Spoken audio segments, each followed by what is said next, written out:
I know what you're thinking. Yay, we get to do revisions. Okay, I know you're not thinking that. But you need these instructions so that you can do your best, right? Okay, so there are two purposes for doing revisions. The main purpose, of course, is to make sure that when you do your final draft, it's the best that it can be.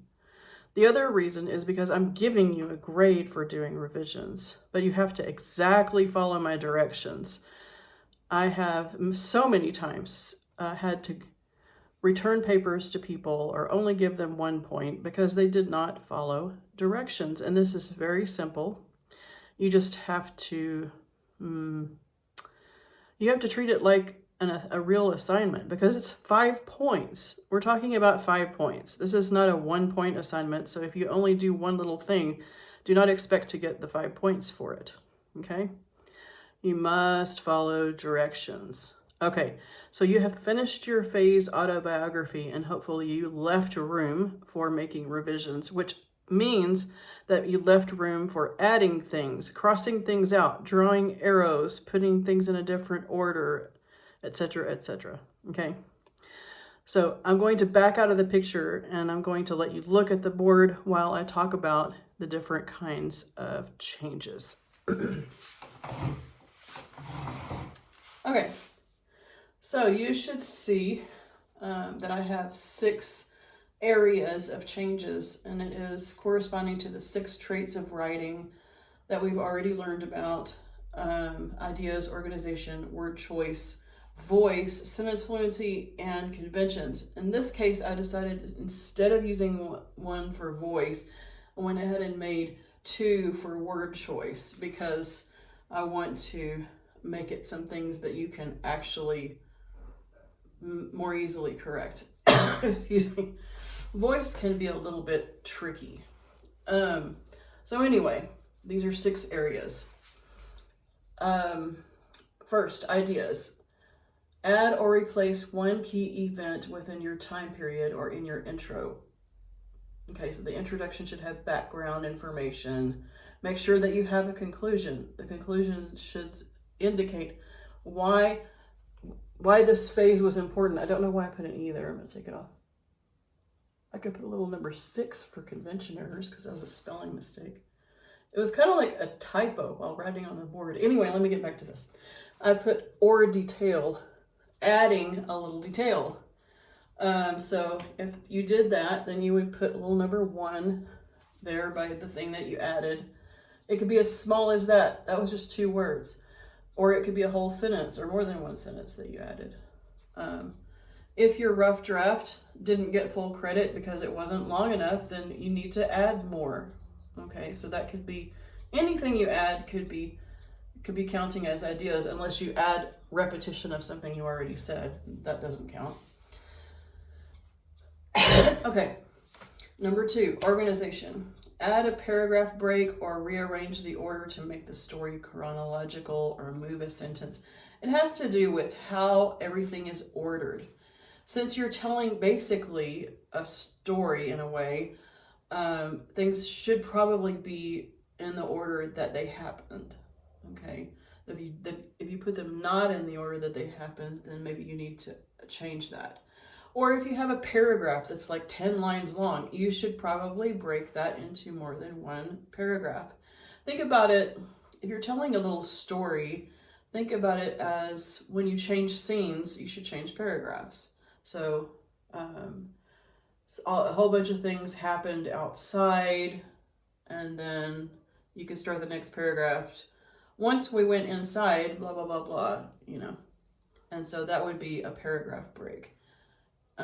You need to show that the paragraph should be broken, and I forgot to put a paragraph symbol. If you want to know what the symbol is or you don't remember, you can text me and let me know and I'll tell you what it is.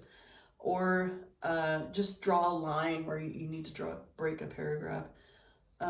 You could change the order of sentences. You could just draw an arrow saying where the sentence should be.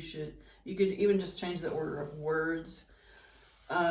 If you left out a part, like you left out of your conclusion, you could actually put if you already have added an idea, but you couldn't figure out anything for section 2, but you didn't put the conclusion, that kind of counts as organization because it's a part, organizational part of what you said. So you could kind of overlap these a little bit, but I will be checking to see if you have all of these numbers. If you have all of these numbers, then you will have 6 points out of 5 because that'll be a bonus point.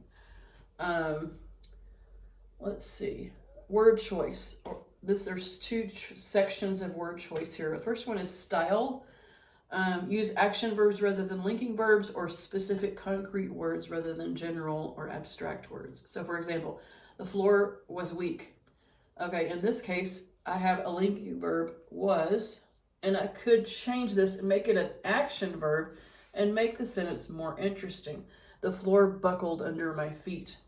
Okay, so now we have an action verb, buckled, and what that means is basically it did this. Okay. Use specific concrete words rather than general abstract. So if you say something is good, that doesn't really tell me much, because it might be beautiful, it might be delicious, it might be well constructed, it might be moral, ethical. So there are a lot of meanings of the word good, because good is a very general word. If you use one of those more specific words, if you want to make that kind of change, that would be like a little number 3 next to it. This would be like a little number 3 next to it. Number 4, word choice, English usage. Make sure what you're saying works in English. So for example, this is an example of a mistake I've seen several times. The counselor was very comprehensive. Comprehensive in English means that all of the topics were included. Okay, all of the subtopics covered the whole thing. And that's probably not what you're trying to say. That doesn't work in English. It's grammatically correct, but that word does not work in English in that sentence. We need to change it to something like empathetic or understanding, warm, I don't know, but comprehensive does not work in that sentence because it's of the English usage. So I would put a little number 4 next to that. Number 5, sentence fluency. This should be very familiar to you. Fixed run-on sentences, fixed fragments, and rambling. Rambling is when you go on, and you have a whole bunch of words, and your sentence is like 10 lines long, and you really need to break that thing up, because if I were reading it, I would run out of breath trying to read it. So break that up. Break up run-on sentences. Make sure you have subject and predicate in your sentence so that you don't have fragments. Vary your sentence length.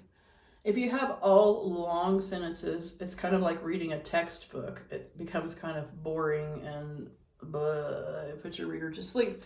If you have all short sentences, you sound like a robot. I went, I slept, I woke up, I did this.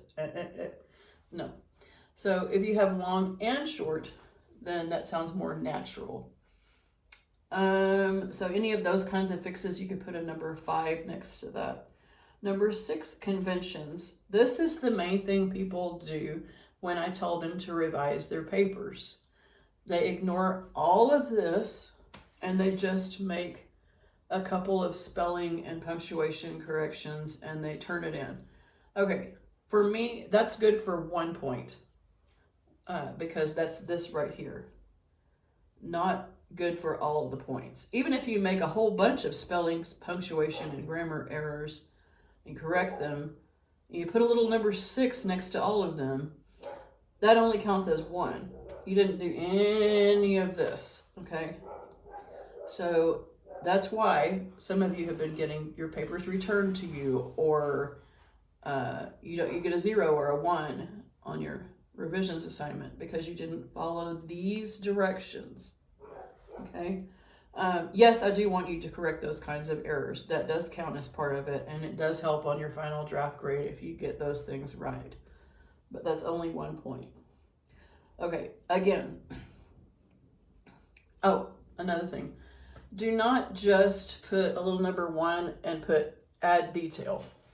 Okay, that doesn't count. You need to actually add the detail, okay? Or put number 6 and put agreement error, okay? Fix it, okay? So you should fix the errors, you should make the changes, not just mark what needs to be done.